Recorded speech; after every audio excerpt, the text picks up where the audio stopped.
Hello. We are continuing in 3.3 and we are working on the Desmos activity. So remember to go in and go to desmos.com, click on the graphing calculator, and you can do this alongside me.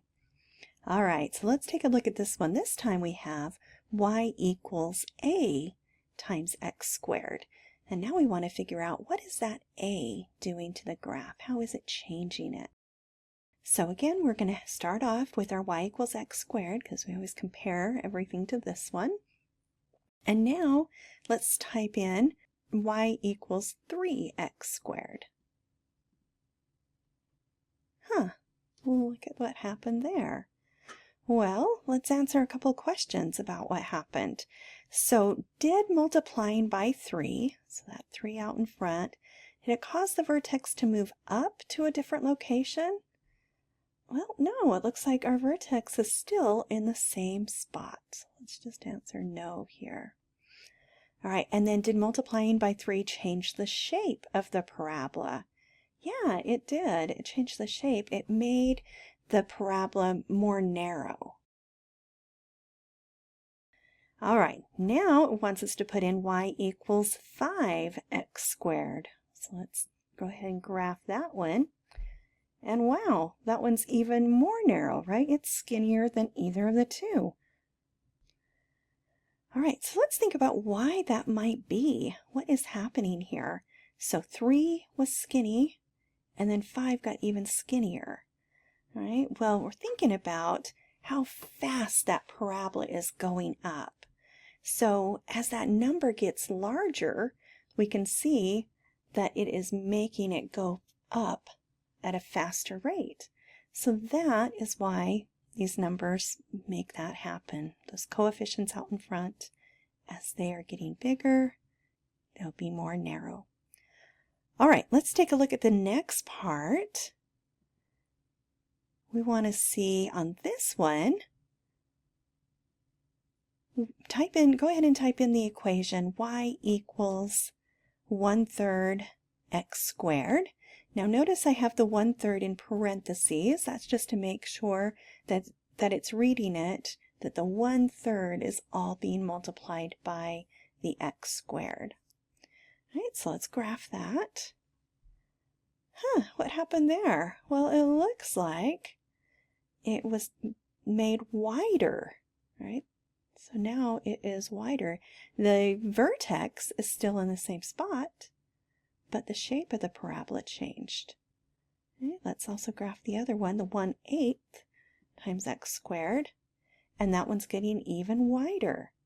Right? So we can see that as the number that's inside here is getting closer to 0, we're getting a wider graph. Okay. All right, now take just a couple minutes, pause the video, and draw these graphs in your notes so you will remember what those look like. Now draw all of them. Y equals 3x squared, 5x squared, 1/3 x squared, and 1/8 x squared. Just go ahead and draw those all on the grid and label them so you know which one's which.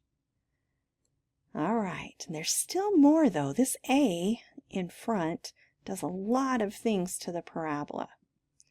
So let's take a look a little bit more here.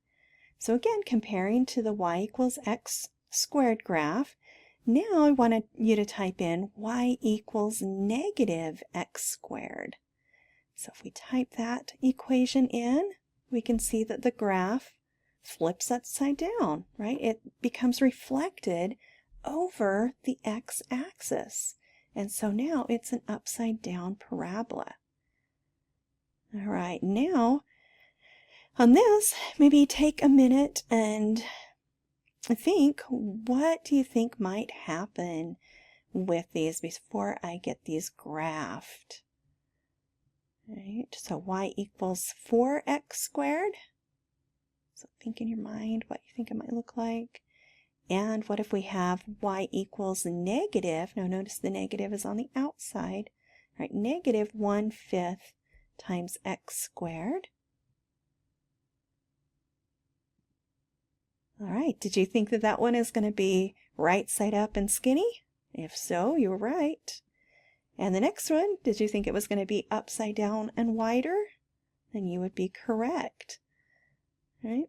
So on this, it's really important to make sure that you understand how that A is affecting all of the different transformations in making it wider or skinnier or even right side down or up right side up.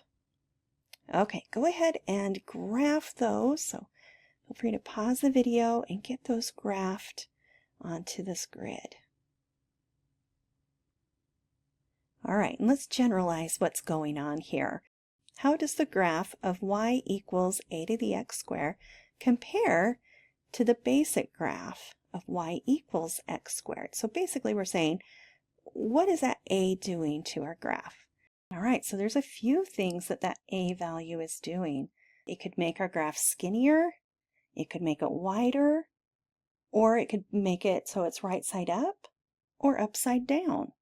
So let's take a look at this even closer now and describe which things make those transformation happens. So what happens when A is positive? And what happens when A is negative? So when A is positive, the graph opens upward. And when A is negative, the graph opens downward. Flips over that x-axis when it's negative. All right, let's look at this next part. What happens when the absolute value of A is greater than 1? So we need to make sure that that A is positive, and so that's why we have the absolute value bars around it. So when it is greater than 1, what happens? So as A increases, the parabola gets skinnier. As that value of A gets higher and higher, our parabola gets skinnier and skinnier. All right, what happens when A is between 0 and 1? All right, so when there's a fraction between 0 and 1, what happens there? All right, well, we noticed when A gets closer to 0, so as that number in front, that fraction gets closer to 0, our parabola keeps getting wider and wider. Whether it's opening up wider or opening down, it's getting wider. All right, well, I hope that helps you in understanding these transformations better.